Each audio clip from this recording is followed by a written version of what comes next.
Hello and welcome to this edition of Icon. I'm Ji Xiaojun greeting you from Beijing. Hope everyone is safe and well. Amid this COVID-19 pandemic, many entertainers have turned to the internet to deliver their performances. However, without crowd response, many of the acts may fall flat, if not apart. Many of these comedians rely on interactions with their audience to generate laughter or to keep their material fresh, and which won't be possible in a live stream. And next, we're going to talk to some comedian friends to see how they're managing to stay funny. And like language, most of the things I want to say, it just translates automatically, but like any sort of instant reaction still comes out in Chinese. So if I like answer the phone, I'll be like, yo, wait, and everyone's like,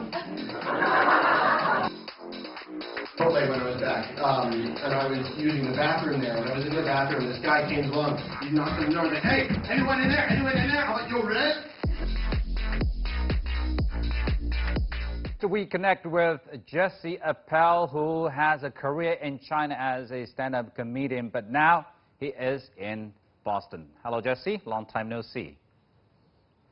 Hey there. How you doing? It's good to see you. I'm good. How are you doing? Trying to do the best I can. I came here for a 9-day trip back for Chinese New Year, and it's day 130 or 140 of my 9-day trip. So doing the best I can under the circumstances. Yeah, we all understand why this happened this way, and I can't help noticing your hair. How long has it been? All the barbershops here are closed, and it has been, I think, 4.5 months or 5 months since I got a haircut.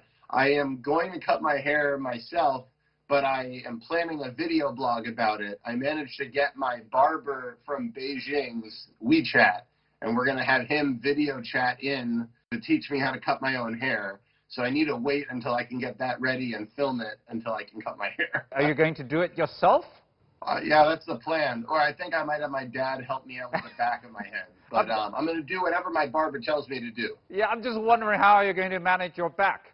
I don't know. There are a lot of, look, we're all taking it one day at a time. I don't know the answer to these questions. Well, we're gonna figure it out. Yeah, this can be a good joke, though, in your future performance. So, again, Jesse, you're a comedian.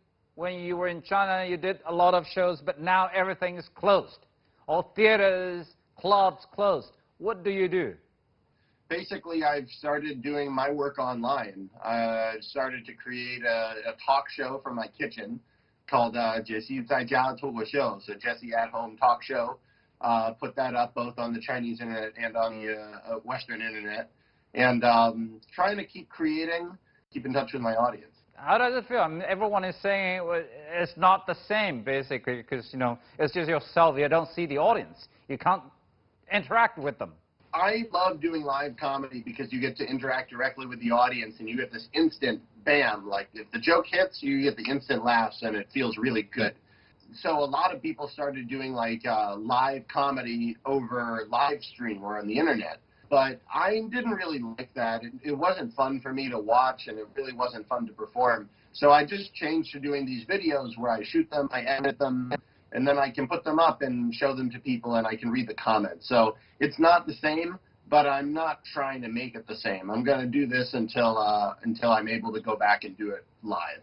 When we talk about the influence of this pandemic and everyone is saying basically show business probably will be the last one open to normal. How do you feel about this? It's horrible. I mean, this is the hard thing to get your head around when the pandemic comes. It's just going to be really bad for the people that can't do anything over the internet. And even for the people who do stuff over the internet, it doesn't bring an income the same way that doing the live shows would. So it's going to be really bad for a long time. And I'm interested to see in every country, they're probably going to have some sort of way of helping out the people that did live performance. Hopefully you're not feeling the pressure financially. It's okay. I mean, I didn't know this is what I was planning for, but I just always save. I don't really buy anything. So all the money that I made over the last couple of years, I just throw it in the bank. It's not going to affect my life if it goes on a little while longer in terms of not having money. But the thing about being an artist is, like, I didn't become a Chinese comedian for the money. I did it because I love performing Chinese comedy. Yeah. So the harder part is less the lack of income and more the fact that I just, this thing that I built my life around, going up every day and performing, seeing my Chinese teammates and hanging out with them before the show and, you know, eating hot pot after the show. That's true. Yeah. I mean, when you don't get to act live and then you don't really get to mingle with people who come to see your show. At the first stage of the outbreak in China, when it was not that serious in America, you did some fundraising events for Wuhan. Tell us more about that. Sure. I was back in China filming a TV program doing stand-up, and I finished recording on the 23rd, and I flew over to America for 9 days to have a vacation for Chinese New Year. And then the plan was to go back and record the next episode of the show. But then the day that I left Beijing was the day that that Wuhan got blocked off. And everything got worse after that very quickly. So my 9-day vacation is now 130, 140 days, and I'm still here. But in the beginning of that time, I was watching everything get worse and worse and worse over in Wuhan and in China. I was trying to think about what I could do, and then it occurred to me that because all the performers in China couldn't perform, I was the only person who could put on a Chinese language comedy show, maybe in the world. And so I thought that I should put on a show and then I should use the proceeds from that show in order to raise money for Wuhan. At that time, masks and other supplies were really needed over in China. We'll raise the money with the show, we'll buy masks and we'll buy supplies and we'll send them over to Wuhan. And so I looked for a theater. I contacted my high school, and my high school has a theater that I thought I might be able to use. My high school immediately was very supportive. I thought if we sold 100 tickets, we would be doing really well. We sold 600 tickets. The space was packed, and we had people who were donating at the door. They would come in and buy a ticket for $10, and they would give a $100 bill, and they would leave the rest for donations. It was really amazing. So talk a little bit about the coronavirus. Well, Wuhan is under actual quarantine. Places like Beijing and the whole country, people are basically voluntarily staying indoors.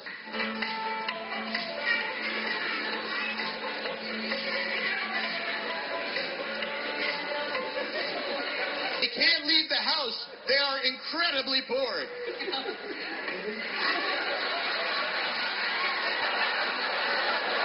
They have to find all sorts of ways that they can interact with each other.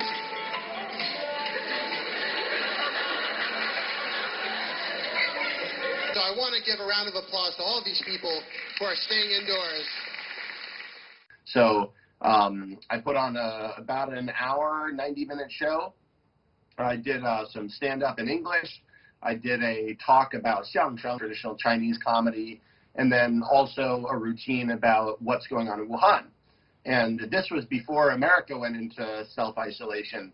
So everybody was seeing for the first time the videos about people in Wuhan who were trapped indoors but trying to make the best of their time indoors and trying to keep a good sense of humor. When I finished that show, I edited that video and put it up online, and to my surprise, it went really, really viral over in China as well. Yeah, I saw some clips of that. What I'm thinking is, I mean, it's very thoughtful of you of doing something like that.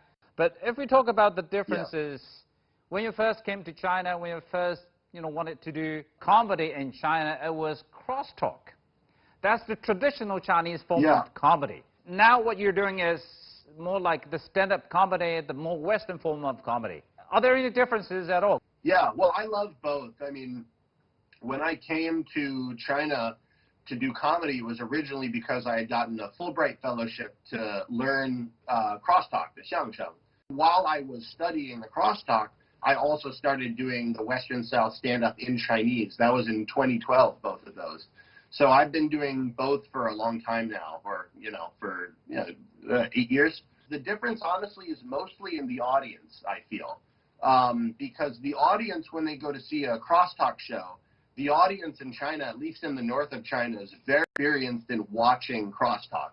They know the routines. They know the style. They know what it's supposed to be like. They've heard a lot of good crosstalk, and they want to hear how you do it in your way. You've got to be really good in order to make them laugh. With the stand-up comedy, it's all new. So people go to see a stand-up show in China not because they've seen 100 stand-up shows and they love it. They go to see it because it's new, and who knows what it's going to be like. And so that audience is coming with a very different mind state. They don't know what they like. They're trying to figure out what they like, and they're open to different options. That's a very interesting angle. But it seems somehow I got this impression that there is a boom of Western-style stand-up comedies, at least in big cities like Beijing or Shanghai. Do you feel that way too? When I started doing stand-up in 2012, there were like 10 people in the whole country in China that really knew what stand-up was and performed it. And we would see each other every week. We would do these shows, and the audience had never seen it before. And now in Beijing, you know, before the virus at least, there was, 5, 6 shows every Friday. Like I could run from show to show to show to show every Friday, every Saturday. And during the weekdays, we would all have at least 1 or 2 shows. So that's the big city. It's in Beijing and Shanghai, in Shenzhen. Like those places would have a lot of shows. And the interesting thing has been that because of comedy TV shows, if I come on stage with one microphone and start talking, people know what I'm doing now. But in 2012, they did not know what I was doing. They thought, like, is this a clip from a host? Is this a public speaking event? Is it like or a single man crosstalk? Is it single person crosstalk, which is also something that people thought. And if you look at it like single person crosstalk, you're going to be like, wow, his technique is really bad. Like, why is he doing that? This is not a traditional piece. It's almost like in the past 8 years, the market has been educated to some extent. Sure. It's always a really interesting mix of every year people get more knowledgeable, and also every year more people are interested.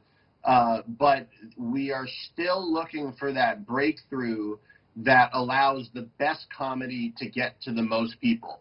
Because right now, a lot of times you might have whoever's on the big shows, a lot of people know them. But in the comedy scene, we know that there are a lot of people that are even better that just aren't famous.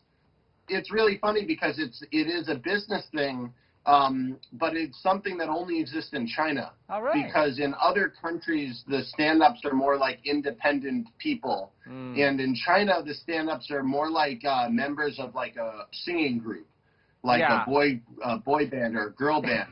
Like you have to sign to the company, and the company produces you. And it's a weird model because if you're dancing, it makes sense to dance with 10 people. If you're a comedian, it makes sense to be yourself. Like you said earlier, the market is not there yet. It's not mature enough. So I guess they need to rely on the power of a company to form a group to find themselves a niche space to be successful. Yeah, so I think for now it makes sense, and it's good for people who want to join the group because, honestly, if you joined one of those groups, you might still be making a salary now. I don't know. I'm not one of the groups, so I'm not making any money. But, like, that could be another benefit of joining the group. It's a very tricky balance. If you're going to be part of a group, the thing about comedy is, like, I really need to feel like it's funny for the audience to believe me, right? If I'm a dancer and I get good dance steps, like, people will believe it.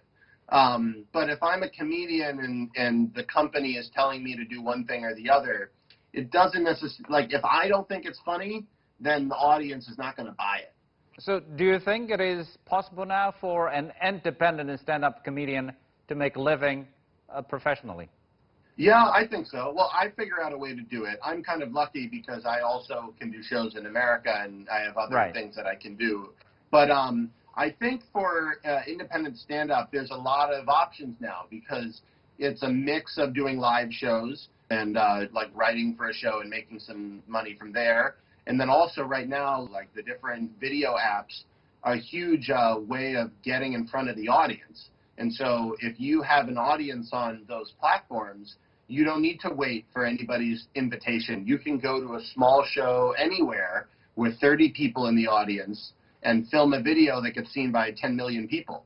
So if you really have I don't want to say good comedy, but if you have the type of comedy that works well on these short video platforms, you don't need to wait for a TV show to give you airtime, because you can find more opportunity just by putting it up yourself.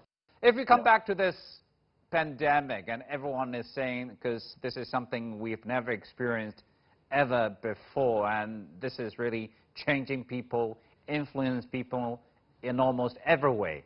Do you feel the influence? How has it been changing or influencing you?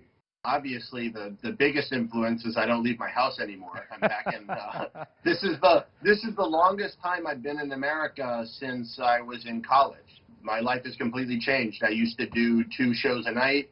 Now I haven't performed live for 4 months.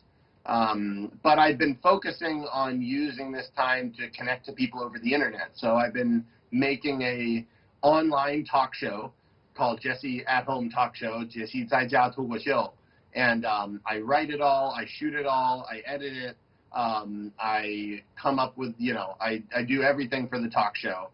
It's fantastic practice for me making comedy, and it's also a great chance to upload the same video to both Chinese websites and to Western websites. So I'm getting a little bit of a fan base on YouTube and the Western sites, but also I'm able to connect to people on all of the Chinese sites and keep my fans there. So it's a lot of fun, and I'm really hoping that when I get back to China, I'm going to find a way to do a real talk show and do it live, have a live audience that comes to see a show once a week. And in that week, we'll write some new jokes for everybody, and we'll be able to have do all the stuff like that. That would be a ton of fun. And the online project, is it going to continue? I think so. I'm lucky enough that I have a little bit more of an audience. And if you have an audience on the internet, every time you make something can have more impact than going on a TV show. Because there are people that watch TV, but if you have a direct connection to the audience and you can guarantee putting up a video you'll get 10,000 or 100,000 or 1 million hits, then why bother going to the TV studio and doing the makeup and doing the, try 1, try 2, try 3. You can do the funnest parts of that from your home. It's not that I won't go on TV anymore, because obviously if I can go on TV, that would be a lot of fun. But especially now, I can't go on TV, so I might as well do it at home.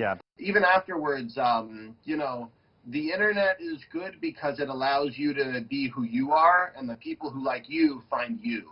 And the television is putting out to everybody. So some people will like what you do, but some people on the TV program will say, oh, I don't like that kind of joke, or he's not good. And there's no one type of comedy that everybody likes. So it might not be on TV that you're doing badly. It just might be that the wrong type of people are watching. Yeah, I can only say, well, the experience would be different. And maybe for some people, they would still like to go see you live performance.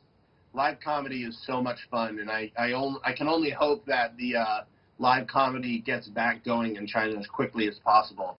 Let's all hope that things can get back to normal as soon as possible, and we also hope that you'll be back in China to do your live shows very soon, and look forward to seeing you here doing live.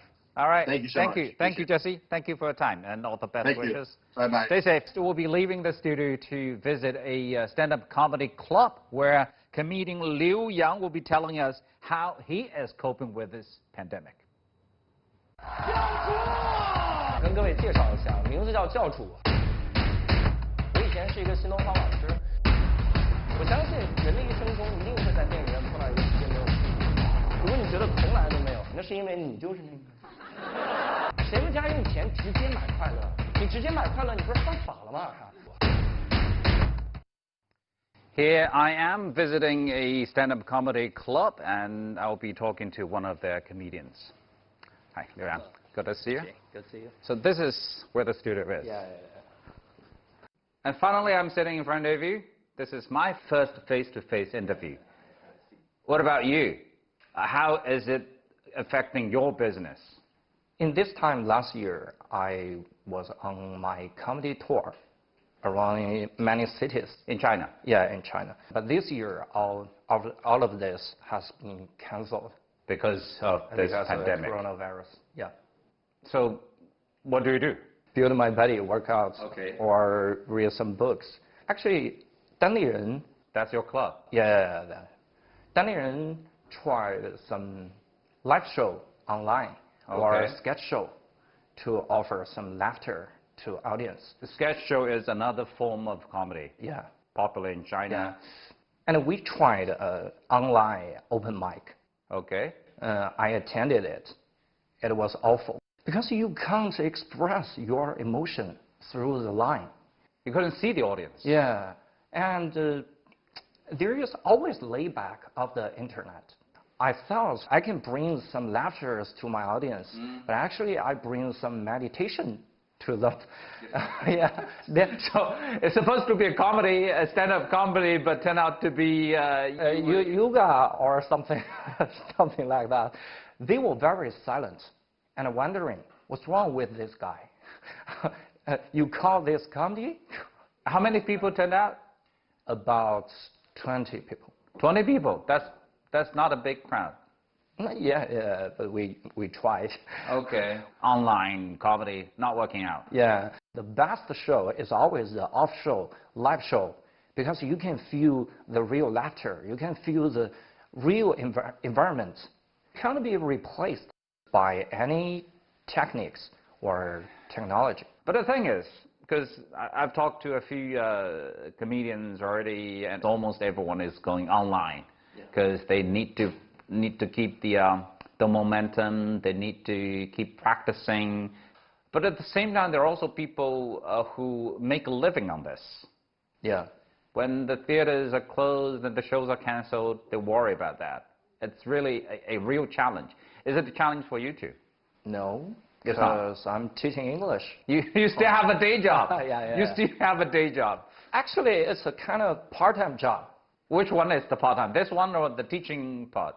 To be honest, teaching English is the part-time job. But in this period, teaching English is my full-time job. That's how you make a living now. Yeah. But that used to be your full-time job, right? To teach English at a New Oriental. That's a listed company in NASDAQ. Yeah. So it's a big company. You've been teaching English for how long? About 10 years. So you've been teaching English for 10 years. High school students.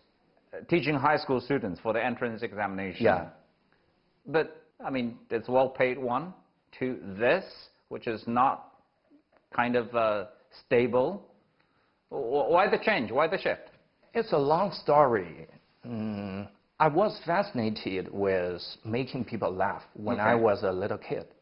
When I was in kindergarten, I was called the king of telling stories. Wow. Story king, story king. Yes, seriously, my classmates will clap their hands when I showed up. So I was fascinated with performing and making people laugh. 我的天哪，选秀节目，我们天，你以为我们没去过吗？这不是没选上吗？不是哥们儿不努力，而是因为10强的人实在是太厉害了哈，每一个人都身怀绝症，好家伙！您知道我是一个新东方老师哈，所以我去西餐厅的时候，我想尝试用英语点餐，动不动一出来一个名字，我见过一个菜叫伊比利亚48个月橡果喂养黑猪配普罗旺斯烤番茄配芝麻菜啊，你指望我背它的英文名字啊？你我不敢，我就每次点的时候，我就只能跟那个服务员说，那 this， 我就觉得特别丢脸，那个服务员心说 OK。If I keep teaching, I can only help a small group of people. But if I do stand up, I can make everyone laugh. So it's full of sense of achievement. Okay. Very fulfilling for you. Yeah. But mostly, I guess, is because you love doing this job. But now, it seems it's going up. This industry is developing rather quickly in China, at least in big cities, Beijing, Shanghai, Shenzhen. That's why you could manage a tour. You can even do a tour of stand-up comedy shows. Did you also notice the change? Maybe in 2015, okay, we only got about 2 or 3 audience per show or per open mic. And did they know what this was about? No, they thought it is a kind of a crosstalk. That's traditional Chinese. 相声 Chinese form of comedy. Yeah. When you stand up on the stage, they are expecting for your partner, because if you want to do a crosstalk, There will be two people. So in recent years, we can have averagely 100 to 200 people in a show. Yeah. If I do my comedy special, there will be 300 or 500. That's pretty good. Yeah. For each show. For each show. So it seems it's pretty promising. We can't make a living by doing that. You cannot. Yeah, sure. But you're saying like 300, 500 people coming. Per show. Yeah, that's pretty good. And 20 shows per year. 20 shows per year. Yeah, maybe. But this is a club. It's supposed to be open every day. In the club, we do the showcase. Showcase, there will be around 100 people. 5 shows per week. Right. So let's do the math. Yeah, you're saying basically your boss earned all the money, not you. There are 6 to 7 comedians Okay. showcase. All right, all right. Divide 6 or 7 is nothing. Are you worried about the future? Do you see a day when you can be a full-time professional stand-up comedian? Sure. You do? Maybe in 5 years. Give me a picture. When that day comes, what will it be like? There will be at least 1,000 comedians, stand-up comedians in Beijing or each city. If you have enough comedians, you can hold enough shows. You can broaden the market. So maybe in 5 years, we will face a real stand-up theater show. In a theater, we can contain about 1,000 or 2,000 people. You do believe that one day it'll be like that? Yeah. Stand-up is a kind of art of expressing your opinions or describe who you are to the audience. So it's very easy. Everybody can be a stand-up comedian. The threshold may be low, but is it easy? I mean, everyone can talk, but basically people have to pay to see you talk. Yeah. And there has to be a reason. Yeah. You have to offer something that cannot get somewhere else or from someone else. Yeah. Because everybody's life is funny. If you find heartily, you can always find 5-minute materials. We call Type 5. Just share your tragedy, share your sorrow, share your some things about your pet dogs. To be honest, that's the principle. Yeah. My last show this year was in January. The joke fell flat. Then I thought, oh man, I want to have a break. Then coronavirus, boom, no shows. I had not only a break, but it seems like an ending. It's a permanent break. Yeah. Do you think you're a good comedian? Yeah. I have to believe it. I have to believe in myself. I'm a great comedian, so I can correct, polish my materials. I can make more jokes. I can have the passion to make people laugh. When the club is open again to the public, what will be your biggest expectations? I want to try my new materials. I have about 40 minutes materials, but I have no stage. I want to express my funny opinions. I want to face the audience. I want to tell as much as jokes as I can. We look forward to that. Yeah, and look forward to seeing you doing live shows on this stage. Thank you. Thank you so much for your time. Thank you. Thank you. All the best wishes. Thank you.